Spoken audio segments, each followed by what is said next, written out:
UFC 312 is over. The tournament took place in Sydney, Australia. Let's break it down. The event opened with a lightweight fight, Anshul Jubli against Quillan Salkhild.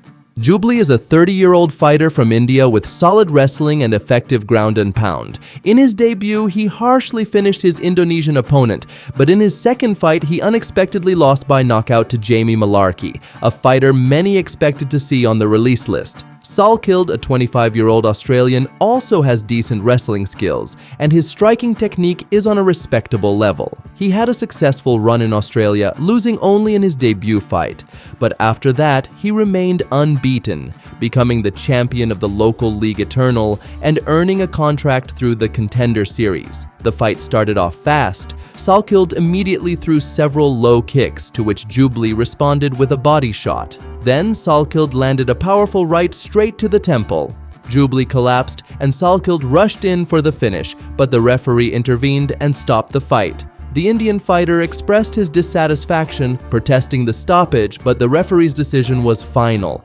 Salkhild secures the win in his debut, knocking out Jubli in the 19th second of the first round. Welterweight, Kevin Jousset against Jonathan Mikhailov. Jousset is a representative of City Kickboxing, a teammate of Israel Adesanya and Alexander Volkanovski. The Frenchman, with a record of 10 wins and 3 losses, is solid in both striking and wrestling. He has won 2 bouts in the UFC but lost his most recent one to Brian Battle.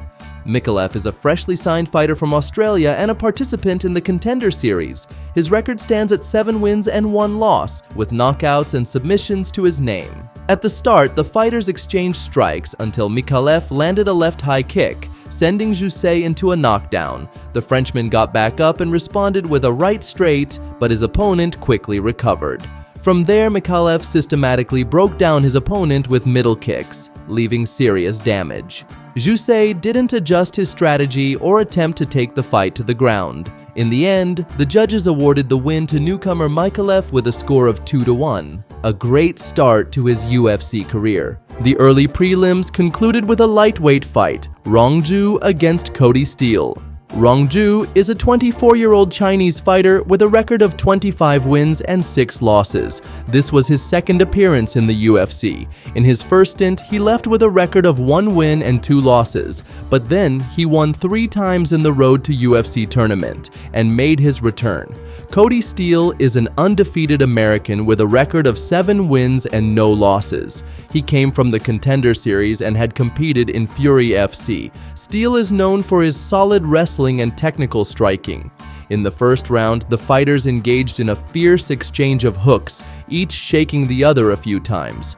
Steele successfully took his opponent to the ground, but Zhu quickly returned to his feet and sent Steele into a light knockdown. In the second round, Zhu landed a jab and sent Steele into a heavy knockdown.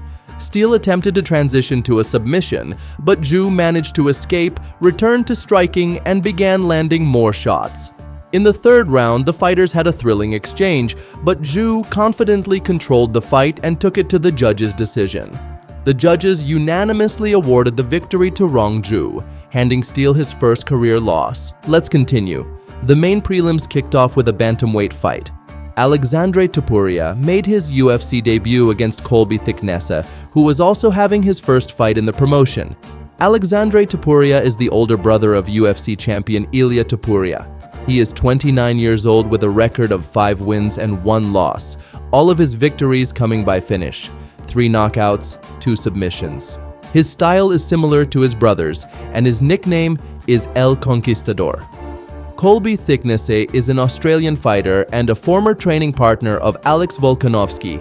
He is an undefeated fighter with a record of 7 wins and no losses, relying on wrestling and grappling. He stepped in on short notice. The fight started with Thicknesse being active, landing a high kick and using his legs effectively. Topuria rocked him with a right hook but couldn't finish the fight. Near the end of the round, Topuria executed an impressive suplex, slamming his opponent into the canvas. In the second and third rounds, Thicknesse attempted to wrestle, but Topuria defended all 8 takedown attempts, controlled positions, and took his back. The only dangerous moment came when Thicknesse tried to set up a Kimura, but Topuria defended it confidently. On the feet, Topuria threw spinning kicks, landed low kicks, and delivered a hard body shot. At the end of the fight, the judges unanimously awarded the victory to Alexandre Topuria with a score of 30-27. His debut was strong but lacked a finish or the future champion impact. However, his career is just beginning, and he's definitely someone to keep an eye on. Next up, Wang Kung faced Bruna Brazil in the flyweight division. Bruna Brazil is a fighter who came through the Contender Series. She has solid striking and decent grappling, and before joining the UFC, she fought exclusively in the Solemn MMA organization. Now she's decided to move up to the 57-kilogram weight class. In the UFC, she has alternated between wins and losses with a record of 2 wins and 2 losses. For the stare down, she wore a helmet resembling Batman's, as Wang Kung always makes her entrance dressed as the Joker with matching face paint, which can be a little intimidating. Her nickname is Joker. Wang Kung from China is a striker who once even defeated Valentina Shevchenko in kickboxing, which is quite an impressive accomplishment. Early in her MMA career, she was undefeated, but last November, after a strong first round, she was caught by Gabriela Fernandez, who pulled off a shocking upset, handing Wang Kung her first loss. In this fight, there were several exchanges on the feet, but it was clear that Wang Kung had the upper hand. She outstruck her opponent 3 or even 4 times, showcasing technical combinations, low kicks, and side kicks to the face. It was evident that she was far more experienced in striking. Bruna Brazil seemed confused and too passive, retreating and throwing very few strikes. All 3 judges awarded all 3 rounds to Wang Kung. The next fight was in the lightweight division between Vyacheslav Borshchev and Tom Nolan. Borshchev is a former kickboxer from Volgograd, now training in Sacramento with Team Alpha Male under the guidance of Uriah Faber. Borshchev entered the UFC through Dana White's Contender Series. He possesses powerful striking but has issues with his grappling. In his last 4 fights, his record is 2 wins, 1 loss, and 1 draw. Nolan, an Australian fighter, also came through Dana White's Contender Series. He has good striking technique. He lost his debut but won the next 2 bouts. In this fight, Nolan was active throughout, constantly throwing strikes to prevent Borshchev from closing the distance. He mixed body kicks, front kicks, and middle kicks with low kicks and knees. Additionally, Nolan attempted to work in the clinch and tried several times to apply a Darce choke, transitioning between positions. Borshchev defended, but it was clear that he was struggling. Nolan took the first round, and when Borshchev was on the bottom, he received several elbows, including 12 6 elbows. Borshchev tried to land punches, but his reach disadvantage made it difficult for him to hit his opponent. He also threw spinning kicks, push kicks, and back fists, but Nolan's grappling was superior. In the first 2 rounds, Nolan dominated and caused Borshchev to lose his composure. In the third round, Borshchev improved his takedown defense, managed to get on top, and claimed the third round. In the final seconds, he attempted a leg lock. Ultimately, 2 judges gave the victory to Nolan with a score of 29-28, while the third judge scored the fight in favor of Nolan for all 3 rounds. The prelims are closed by the light featherweight fighters Jack Jenkins and Gabriel Santos. Jenkins is an Australian fighter, a Contender Series graduate, and a versatile fighter with a record of 3 wins and 1 loss in the UFC following his victory over Herbert Burns. Santos is a Brazilian fighter, a former LFA competitor, also a versatile fighter.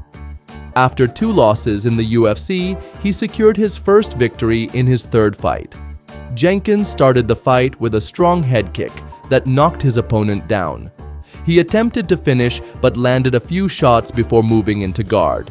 Santos tried to lock in a triangle, but Jenkins escaped. About a minute and a half before the end of the first round, Gabriel got back up, broke the clinch, landed a few combinations, and went for a takedown, taking Jenkins down, moving into half guard, and controlling him until the end of the round. This round could be debated. In the second round, Santos scored a takedown, transitioned into full guard and half guard, controlled Jenkins, and delivered ground and pound until the end of the round. In the third round, Gabriel Santos stunned Jenkins with a right front kick, then jumped onto his back, hunted for the neck, and submitted him. Gabriel Santos won his second consecutive fight by choking out his opponent with 3 minutes left in the fight. Next, in the main card, we have a welterweight clash between Jake Matthews and Francisco Prado. Matthews is a UFC veteran from Australia, a participant in Tough Nations, and a well-rounded fighter. He signed with the UFC at the age of 19, and now, at 30, his record stands at 27 wins and 9 losses. He's experienced a lot and undergone a transformation, evolving from a skinny young man to a powerful fighter covered in tattoos. In his last 6 fights, he has alternated between wins and losses, but sometimes he outsmarts his opponents on the feet or looks for submissions on the ground. Now, he faces Prado, a 22-year-old from Argentina with a record of 12 wins and 2 losses, boasting a 100% finish rate, 6 knockouts and 6 submissions. He always wins by stoppage. In his debut, he lost to Mayorkui, then defeated Ozaitar, and lost to Zellhuber. The fight unfolded with Matthews being the more active fighter, moving around the cage, sometimes being the aggressor and sometimes countering, working in the stand-up, mixing up his strikes, and defending against takedowns. Prado managed to land a body shot in the final minute of the first round, secured a hook and control, but Matthews got back to his feet 30 seconds before the round ended. Matthews was more active and controlled the pace of the fight. Prado looked good but seemed to be missing something. In the second round, Matthews worked well to the body. The fight maintained an even pace, but Matthews slowly pulled ahead and took control. In the third round, Prado could not change the course of the fight. All 3 rounds were awarded to Matthews. This is his second consecutive win. In his post-fight interview, he called out Neil Magny for his next fight. Light heavyweight, Jimmy Crute faces Rodolfo Bellato. Crute is a 28-year-old Australian who entered the UFC through the Contender Series in 2018. He's a powerful fighter with a black belt in Brazilian Jiu-Jitsu. He has knockout power, but in recent years, it has not been as evident. He started confidently with a 4-1 record, but then came 4 consecutive losses and a draw against Manifield. In their rematch, he lost again, even contemplating retirement, but now he faces Bellato. Bellato is a 29-year-old Brazilian and a former LFA champion. He gained attention after a victory in which he survived a knockdown but miraculously won. This remains his only UFC victory. Crute started creatively, landing a spinning body kick. Bellato attempted a takedown, but Crute ended up on top and caught his neck. Bellato turned, and Crute moved into a dominant position, unloading elbows. He controlled Bellato for 3.5 minutes, with Bellato only getting up at the end of the round. Crute continued to land strikes, landing a powerful right hook.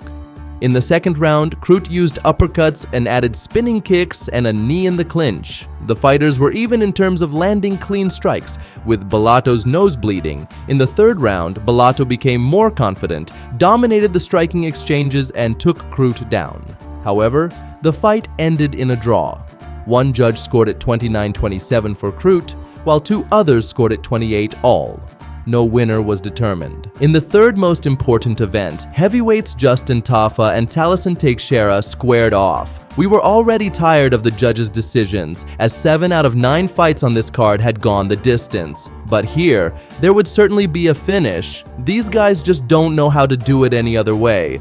Tafa is a dangerous fighter from Australia, another reincarnation of Mark Hunt. He has the same build, looks intimidating, and hits accordingly. In his career, he has 7 wins, all by knockout, and he goes by the nickname Bad Man. Justin Tafa was coming off a loss to Carl Williams, but before that, he had 4 consecutive wins. His opponent, Talison Teixeira, was making his UFC debut, a huge, tall, undefeated 25-year-old Brazilian with a record of 7 wins and 0 losses, all finishes. He was recently signed to the UFC after securing a first-round knockout in the latest season of the Contender Series, immediately earning a contract. Teixeira came out swinging, showing no intention of wasting time. He landed a front kick, followed by a head kick, stunning Tafa, who clearly felt the impact. But Teixeira didn't give him any time to recover. In an aggressive manner, he pressed Tafa against the cage, threw in some knees, followed by a powerful elbow and several strikes with his fists. Justin Tafa dropped to the canvas, clutching his face. Teixeira added another knee to the chest and a few more punches before the referee stepped in to stop the fight. Talisson Teixeira's debut was impressive. The fight ended in 35 seconds. He came, he saw, he conquered. In the co-main event, it was a title fight for the ladies. Champion Weili Zhang defended her belt against challenger Tatiana Suarez. Suarez quickly closed the distance, landed a body shot, took Zhang down and moved into side control, claiming the first round. At one point, Weili Zhang allowed Suarez to escape, but Tatiana made a mistake attempting a guillotine, falling off balance, losing her position and allowing Weili to capitalize, taking the last minute of the round. The first round went to Suarez. In the second round, Weili Zhang started landing low and middle kicks, while Suarez tried to get the fight to the ground but was unsuccessful. Weili gained control, dominated, and took the round as Suarez started to fatigue. In the third round, Weili Zhang rocked Suarez with a straight punch and continued to dominate on the feet. Tatiana tried to take the fight down again, but her energy was fading, and the round went to Weili. In the championship rounds, Weili Zhang caught Suarez with a trip, becoming the first person to take her down in the UFC. She confidently controlled the fight, even attempting a submission with a triangle choke. Tatiana could no longer offer anything new, while Weili took the rounds, appearing stronger and more confident. Suarez's energy drained, her game plan became limited, and she couldn't find a way to win. Weili Zhang secured her 5th consecutive victory, successfully defending her title. Now, everyone is looking forward to a potential fight with Valentina Shevchenko, which Dana White believes will be an exciting matchup in the pound-for-pound rankings. The main event of the evening was the championship rematch between Strickland and Dricus du Plessis. The first fight was close, and many consider it controversial, while others are certain Strickland won, even though du Plessis walked away with the title. This South African fighter attracts attention with his eccentric antics, such as wearing a Borat costume and making bizarre gestures in the ring that stir up strong emotions in the crowd. Du Plessis is a powerful fighter with impressive victories, including a win over Robert Whittaker and a first-round finish against Israel Adesanya in his first title defense. He has 8 consecutive wins in the UFC and is ready for his second title defense. Strickland, with a new image, was confident he would take the belt and prove who the real champion is. He dismantled Adesanya in a one-sided fight, stepping in on short notice, and defeated other opponents under similar circumstances. After that, Strickland lost the title but defeated Paulo Costa, earning the title of #1 contender. His style consists of boxing, jabs, raised knees, and front kicks, reminiscent of the crane stance. In the fight with du Plessis, the first round went to the South African, and in the second, Strickland began bleeding, possibly having a broken nose. Du Plessis continued to dominate with elbow strikes and back fists. At the end of the third round, he scored a takedown and claimed it. In the fourth round, du Plessis severely damaged Strickland's nose, causing him to avoid exchanges. In the fifth round, du Plessis continued to dominate, taking the round and the victory. Strickland failed to deliver the promised battle. The judges scored the fight 50-40, 50-45, 49-46, all in favor of du Plessis. It was a clear victory for du Plessis, who successfully defended his title for the second time in a row. He now has 9 consecutive wins in the UFC, with a total of 11 victories. His next opponent is likely to be Khamzat Chimaev. Do you think Chimaev will take the title? Share your thoughts in the comments.